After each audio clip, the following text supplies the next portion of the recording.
भोले जी और माता पार्वती जी के कमल चरणों में गोड़ छू के गोड़ लागतानी, हमार प्रणाम स्वीकार होखे। माँ जगदम्बा भवानी के कमल चरणों में गोड़ छू के गोड़ लागतानी, हमार प्रणाम स्वीकार होखे। देवी देवता के कमल चरणों में गोड़ छू के गोड़ लागतानी, हमार प्रणाम स्वीकार होखे। नीलम दीदी और हरिंदर भैया के कमल चरणों में गोड़ छू के गोड़ लागतानी, हमार प्रणाम स्वीकार होखे। सब गुरु भाई बहिना के कमल चरणों में गोड़ छू के गोड़ लागतानी, हमार प्रणाम स्वीकार होखे। तो देखी गुरु भाई बहिना, हम आप लोगन के अपने भोले जी के, शिव जी के बहुत सुंदर कथा कहे जा रहल बानी। तो ये कथा के आप लोग पूरा सुनो। देखी कथा कबो आधा अधूरा ना सुने के चाहिए। अगर आप शिव भक्त हैं तो अपने भोले जी के अपमान ना करो। और कथा के जब पूरा सुनब तब कथा के रहस्य के बारे में आप लोगन के पता चली और आनंद बार बार सुने के मन करी। जे शिव भक्त है तो देखी गुरु भाई बहिना, जौन माता जी हैं, माता जी तो जहाँ शिव जी के चर्चा महिमा गुणगान होला वहाँ तो दौड़े दौड़े चल आवनी सुने। तो आप तो वहाँ के गुरु जब बनौले बानी तो आप हो के बीच में इतना ही श्रद्धा चाहे।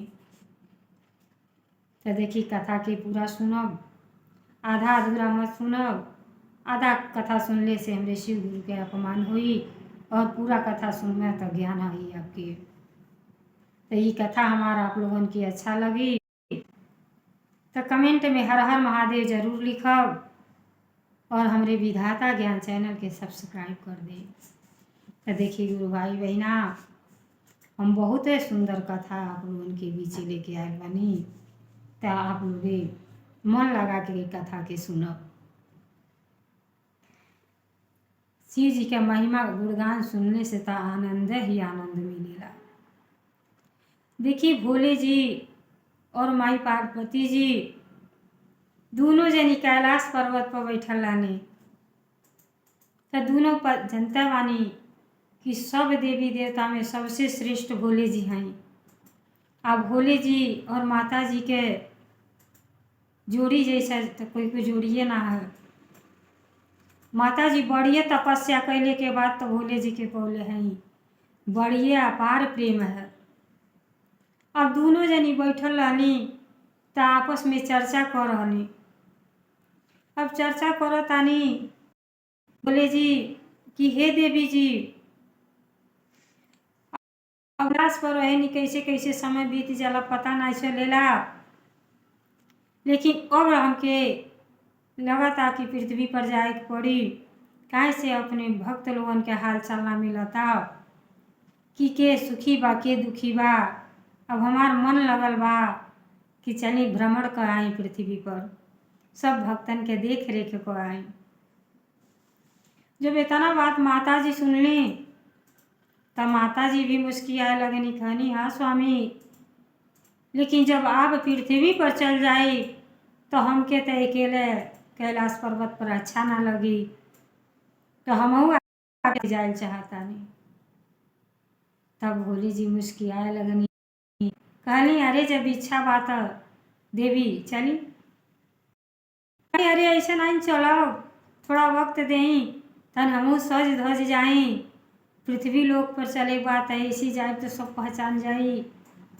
हम एगो पंडिताइन के रूप धारण कर लेतानी, खूब सुंदर सर श्रृंगार करनी तब न चलल जाई।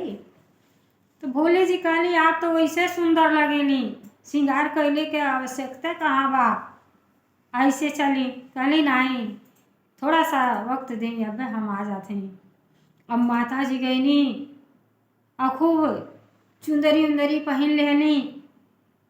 अब सुरहु श्रृंगार कह के और जब बाहर निकलनी तो भोले जी देखते रह गईनी। जब देखत आनी तब भोले जी बहुते प्रसन्न भईनी। और जब नीचे ऊपर देखत आनी तो खूब माता जी सजल धजल बाणी, लेकिन पैर में बोला ही नहीं रहनी। तो देखी गुरु भाई बहिना, सुहागिन स्त्री के दुइये श्रृंगार तो सबसे मेन है, मांग में सिंदूर और पैर में मेहावर। जब मेहावर भोले जी ना देखनी कहनी एक जगह तो कमी लौकता, सब तरफ रे कोयले बानी, पैर में मेहावरे नहीं खे।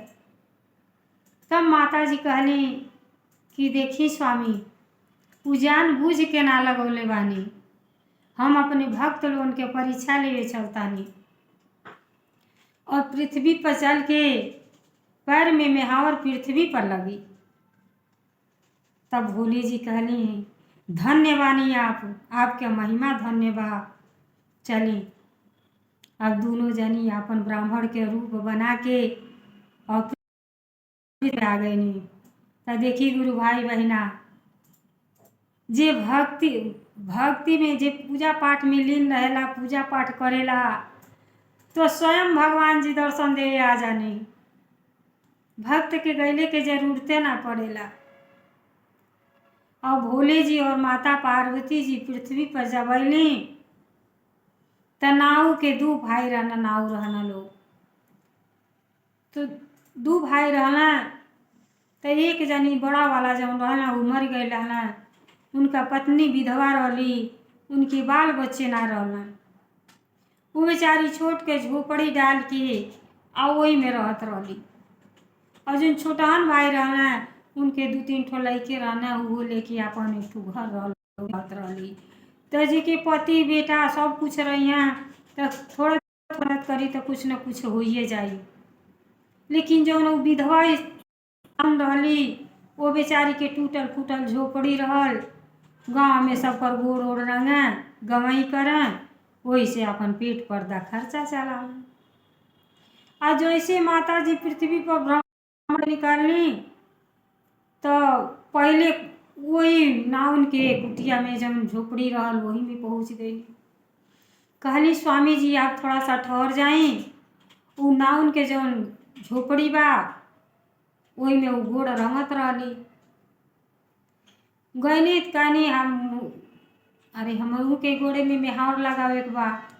तो जौन वो विधवा नाउन रहली घर में बेचारी के तो कुछ रहल लाई, टूटा फूटा एगो स्टूल रहल। लेकिन जब हाव भाव पहिराव ओढ़ाव देखली तो वो समझ गईली कहनी बढ़ाने घर का ही माता जी हई। बैठौली बड़े प्यार से और कहली बैठी हम। अब जब मेहावर लगावत ताड़ी तो जब इतना गहना देखो ताड़ी देह पर माता जी के बड़ी गहना पहनले बानी, सब शौक श्रृंगार कैले बानी, तो उनके मन में लालच आवता कि हे भोले जी ई ना जानी के करे घर के स्त्री हई, ई माता जी हमके की जानो दया करके कौनो एक ठो गहना हमके दे देती, तो उसे हम कुछ दिन के हमार खर्चा पानी चल जात, की जानो कुछ देवे करी गोड़ रंगाई। मन में इनके यह विचार चलता। तो देखी मन के बात ही तो दूसर के ना जान पावेला, माता पार्वती जी तो सबके दिल का बात जानेली। अब माता जी भीतर तरह सब सोच रहल बाणी, टूटे झोपड़ी देखतानी और एक और रंगत है को ताड़ी देखी हमारे तो के हुआ नहीं खे, ना जानी कौने जन्म के ही पाप कैले रहनी कि विधवा हो गई नी जवानी में और बाल बच्चे भी ना बाना, अकेले जीवन कैसे मनुष्य के पौले बाणी तक कटही के बा, क्यों हमारे आगे पीछे नहीं खे। जब इतना बात माता जी सुनली तो गोड़ रंगा लेनी और ओकरे बाद भोले जी के पास गए नी, कहानी रुको अब आवत है। और भोले जी के पास गए नी तो कहतानी कि हे स्वामी ये बुढ़िया तो बहुत लाचार बाड़ी, बारिश हुई तो बेचारी बैठ के बिहान करत हुई हैं, टूटी फूटी झोपड़ी में रहेली, न पति बाणा न बाल बच्चे बाणा न धन दौलत, इनका कुछ मदद कर दी। गरीब के मदद चाही हर इंसान के, तो भोले जी भगवान ने स्वयं रहनी। अब माता जी दौड़ दौड़ कहतानी कि देखी अब बहटियाई ने वो बूढ़ा के मदद करी। भोले जी कहनी कैसे मदद करें, ये पूर्व जन्म के इनका पाप है। पहले जन्म में तई रानी रहली, आ रानी राजा रहल लो, इतना धन दौलत सब कुछ रहल, नौकर चाकर सब कुछ, लेकिन कबो ही दान पुण्य ना कैली। दुआरी पर केहू अगर आ जा तो के अपने मनैजन से खदेड़वा दा, कबो इतना सीधा पिसान केहू के ना देली, कबो चिड़िया चुरुम के इतना दाना नहीं चुंगौली। और आप कहतानी की मदद करी। इनके पूरे जन्म में है कि इनके जन्म में मनुष्य का जन्म पाके और सब भोगे के पड़ता, लेकिन माता जी के जनता बानी वहाँ के अपने भक्तन पर जौनी जिकरी पर दया आ जा, वो कहतानी स्वामी जी हम कुछ ना सुनल चाहतानी, जो भी कुछ भी कैले रहली तो ओकर भोग तो उठा भैली, लेकिन अब उनके सुखी कर दिए से कि उनका पति भी ना बाना, बाल बच्चे ना बाना, जीवन बेचारी के कैसे कटी। अब मजबूर कर देनी, जौन बात पति से और मनुष्य से केहू से नहीं बनेला, वो पत्निये के पास सब जाला। कहेला पत्नी जब कहिए तो हो जाई। तो देखी वो जन सतयुग में भी, देवी देवता में भी अब माता जी के बात भोले जी के माने के पड़ गए। अब भोले जी विवश हो गए, नी कहनी ली आप कहतानी तो हम मदद कर देतानी। अब अपन इति से का कहनी, खूब सुंदर घर द्वार को देनी, नौकर चाकर धन दौलत सब कुछ माता जी दे देनी। अब बुढ़िया आनंद पूर्वक से रहे लगली।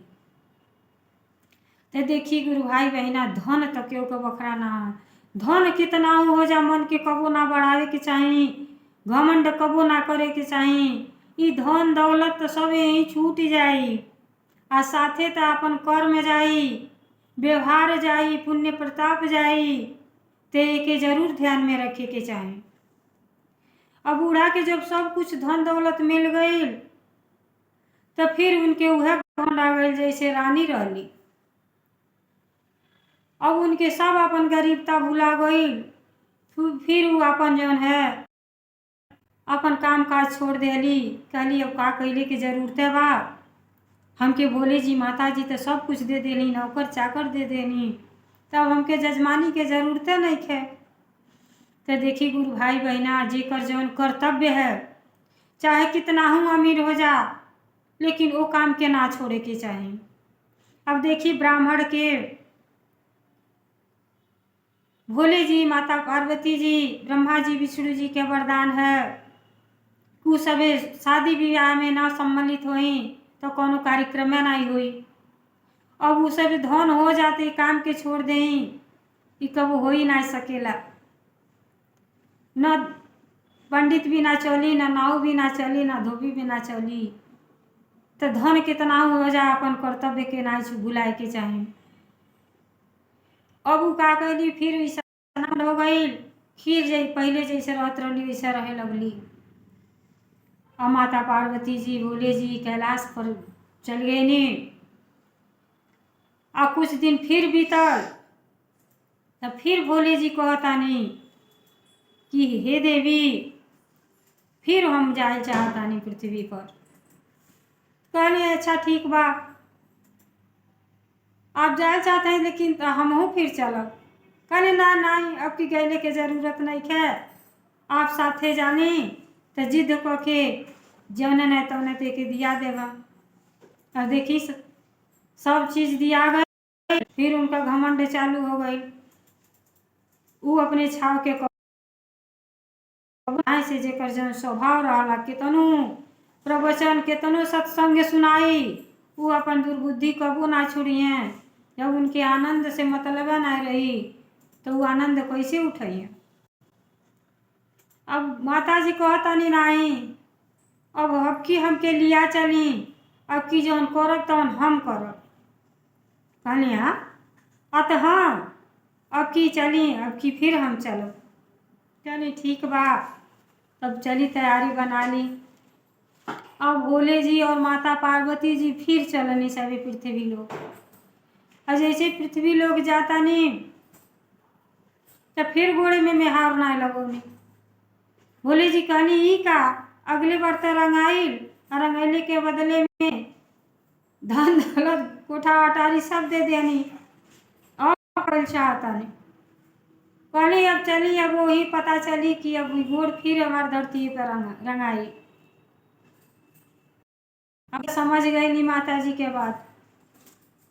फिर जब आईनी पर तो वही झोपड़िया जगह जहाँ महल कैले रहनी वही ना उनके पास फिर गईनी। जैसे दरवाजे पर गईनी नौकर चाकर रहना कहला वो ठकुराइन देवी जी कहले कि ठकुराइन के बुला दे, थोड़ा सा गोड़ में मेहार लगावे के बा। वो नौकर चाकर अंदर गई ना कहला अरे केहू दुआरी पे आइल बा, केहू माता जी आई, वो कहते हैं गोड़े में मेहार लगाए हुआ। कहली हम मेहार लगाई, हमरे का चीज का कमी बा, उनके दरवाजे पर से भगा दो। अब कहाँ उठे के बैठे के कहें जे यही के सब चीज कोई दिहल, वो इतना धन के घमंड में चूर हो गईली कि बाहर नहीं निकलली। अपने नौकर के भेज के और माता जी अपने दरवाजे से भगा देली। आज जैसे भगावत अड़ी तो जब उनकर देवरानी रहली वो शिव जी के भक्त रहली।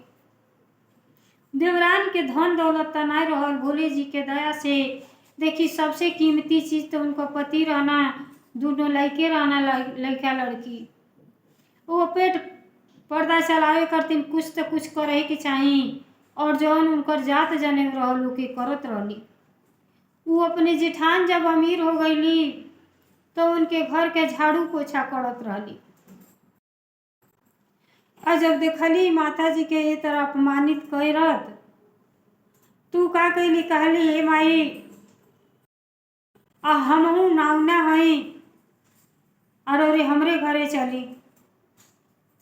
बड़े प्रेम भाव से देखी देखी श्रद्धा रहेला, भाव रहेला।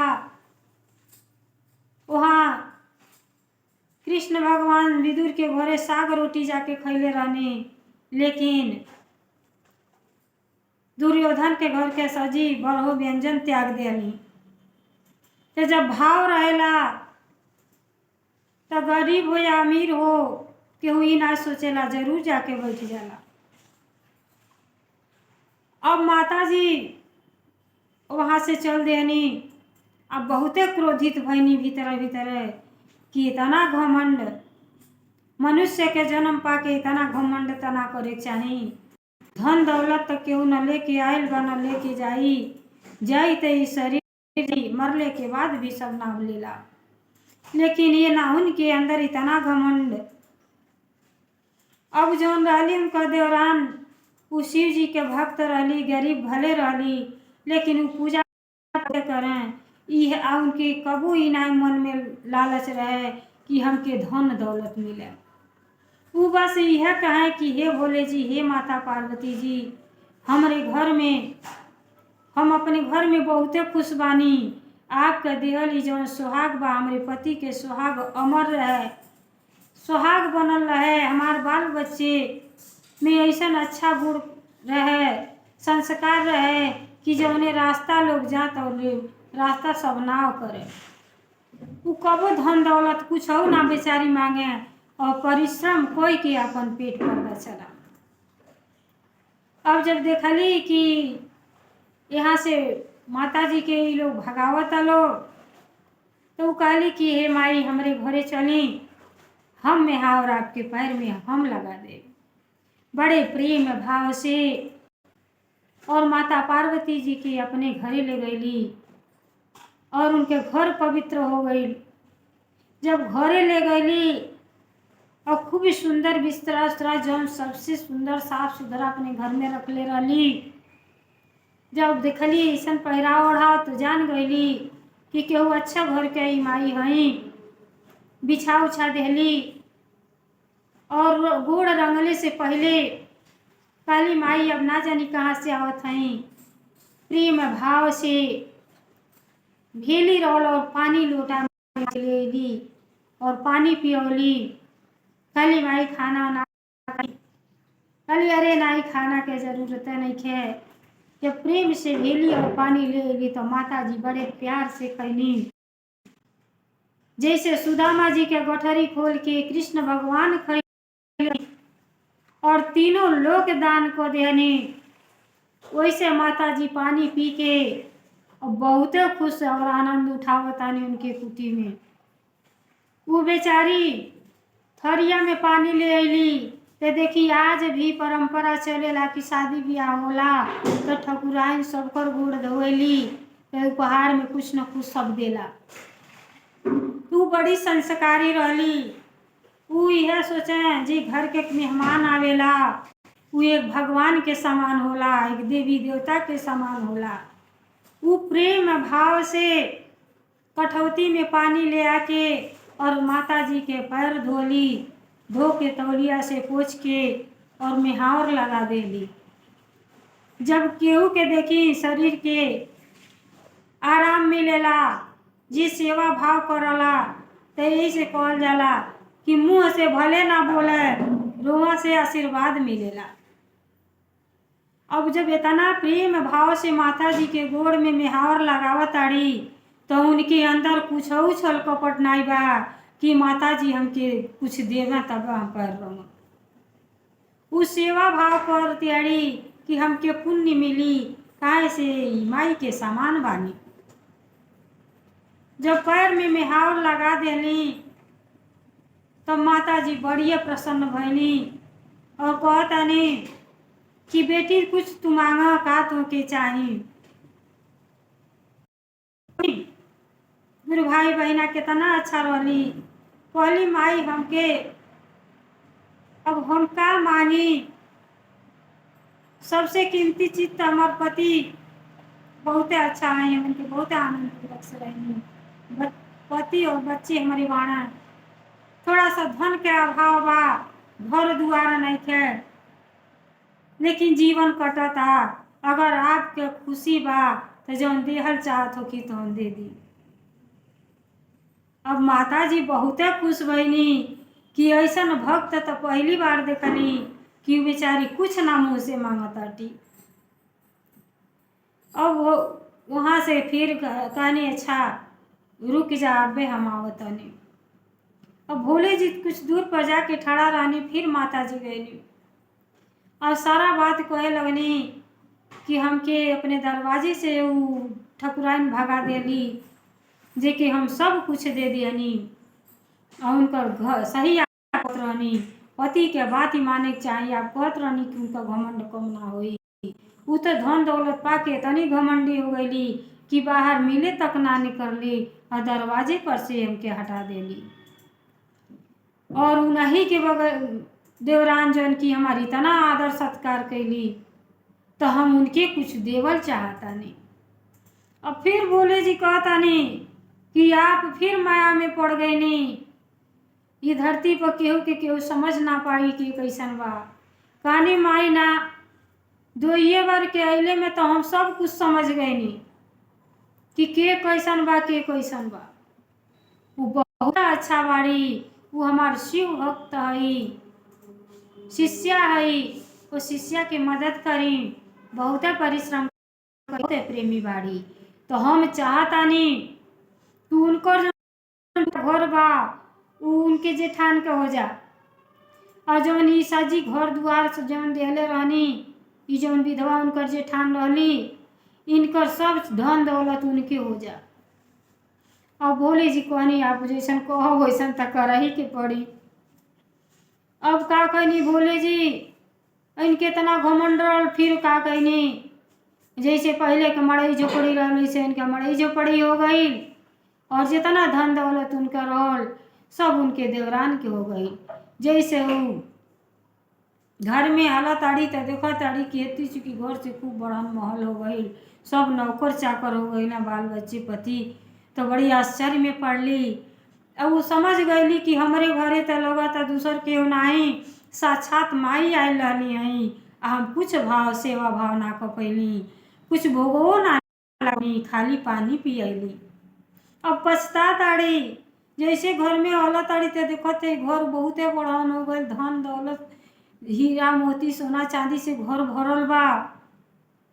अब बेचारी अपने पति जब बाहर से अइला तो वो अपन घरवे ना पहचानत हैं, तो घर में ले गईली तो सजी कहानी बतैली कि देखी हम तो जाने ना पौली कि हमरे घरे साक्षात माता जी आए रहनी हई और उन्हें के दया से रातों रात सब धन दौलत हो गई।